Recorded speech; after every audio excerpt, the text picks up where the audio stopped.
สืบสานไว้ซอยรักษา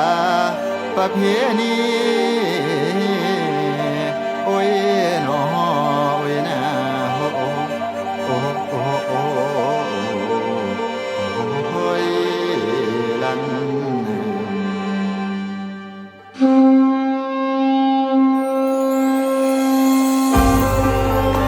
ผู้ฟังเอ๋ย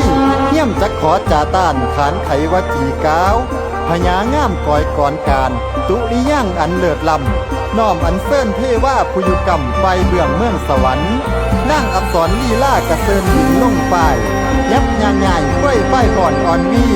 อันเซิ่นพระจักกปานีเสด็จจากไว้คุณเจ้าเหนือเสียนเก่าทูลองค์พระศิวะแล่องค์พระธาดาเสด็จมายั่งโลกปัดเป่าทุกแล่โศกพญาตัวหลีกไก่หม้ออุบลสิขานไถออกทาลีลานอมเซิ่นทุกท่านมานั่งล้อมยาสิเขินเดินกายพานลูกก็ไส้มาหอดแล้วเซิ่นทุกท่านได้ลำแย่งพี่น้องเอ๋ยพี่น้องเอ๋ย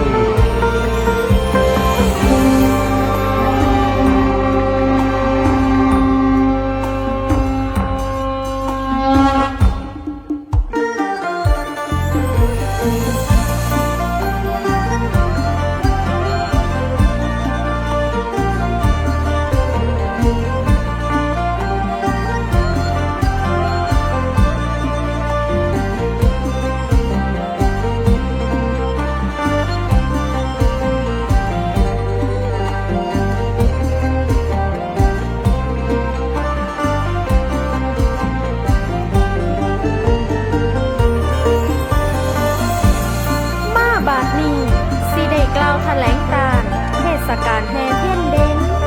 ประเพณีตั้งแต่โกเพิ่นยกมาตั้งแต่เขาผู้บนเจ้าได้สืบสารหีดคันเล่าเมืองบานเดือน8เอาบุญใหญ่แสงเทียนงามสวัยผู้แสงท่ามทรงลาพวกผู้ขาสิกล่าววอนสันแล้วมาจากใดเคยผ่านการกล่าวบุญประเพณีแห่งนี้คอยเทียนชาวบนเพิ่นได้เห็นแห่โหมหังอังห้องแสทรงพร้อมรำสลักสลาวลวดลายงามล้ำสมดังคำคนยงสานแห่เทียนเดือนชื่อระบืออุบลเฮาคือเมืองงามล้ำแดนธรรมเทียนสมญานามเมืองคำเมืองเทียนอุบลลือเรื่องเมืองมุ่งมานาศูนย์กลางมรดกจิตวิญญาณพระเทราจารย์กรรมฐานบารมีองค์พระปราณชุลีพรวันธนีพร้อมดาดีสักพาเนื้อเสียหลวงปู่มัน